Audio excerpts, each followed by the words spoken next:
With more than 106,000 miles worth of public roads in North Carolina, there are bound to be some bumps along the way. Bumps that can cause damage to your car, your truck, or your SUV. And if hitting a pothole flattened your tire and deflated your bank account, there may be a way to get your money back. They can turn a simple ride across town into a nightmare. As soon as I hit it, I thought, okay, I've got a problem. So I hit it, and all of a sudden my car went to the side, and it scared me. You can find potholes in all shapes and sizes. Shallow ones that you'd barely feel, deep ones that feel like they swallowed your car. Charlotte Buckley saw the water on Maple Avenue in Wilmington. She never saw the pothole hiding underneath.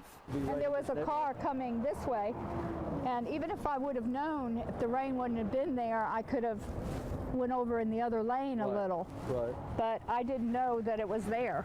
A busted tire and bent rim cost her $337 in repairs. The tire was just absolutely not shredded, but a big gash in it, and they couldn't be repaired. John Gordon knew about the pothole at West 9th and Caswell Streets in Southport. He'd seen it before. And as I approached this intersection, I saw two young people on bicycles approaching the intersection, so I just naturally slowed down and focused on them. Right. Forgot about the pothole, and I hit it good. His repair bill, $111. Now, the difference in these two stories is John was reimbursed for his damages. Charlotte had to foot the bill herself. The reason why?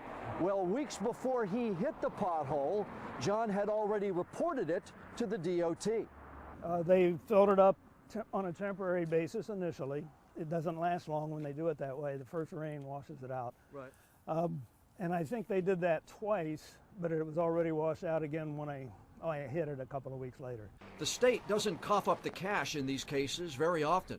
Of 333 claims filed for damage last year, only 8 were approved. State officials won't comment on why they approve or deny claims made for pothole damage.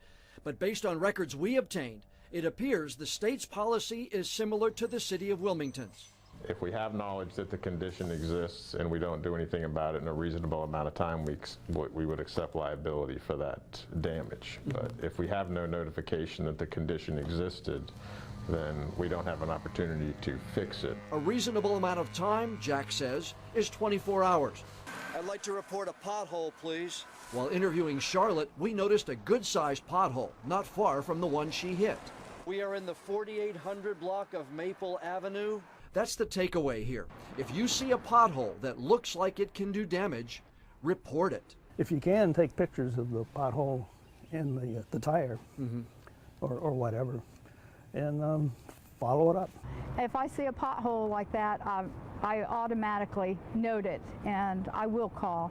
And I think other people should call in too. Paving the way for a smoother ride on your road and on your wallet. Now, by the way, that pothole I reported on Maple Avenue, I checked with the city and was told it's now been fixed. I have the phone numbers for Wilmington's Traffic Department, Streets Department, and the County DOT maintenance offices in this story online. Those are the ones you should call depending on when you hit the pothole. Also inside this story, the claims you use to file damages with the state. Get a picture of the pothole that you hit. Make sure you're safe, and get pictures of the damage to your car. Keep all of those receipts too. You might need them for the investigation and to prove how much you had to pay for your pothole damage.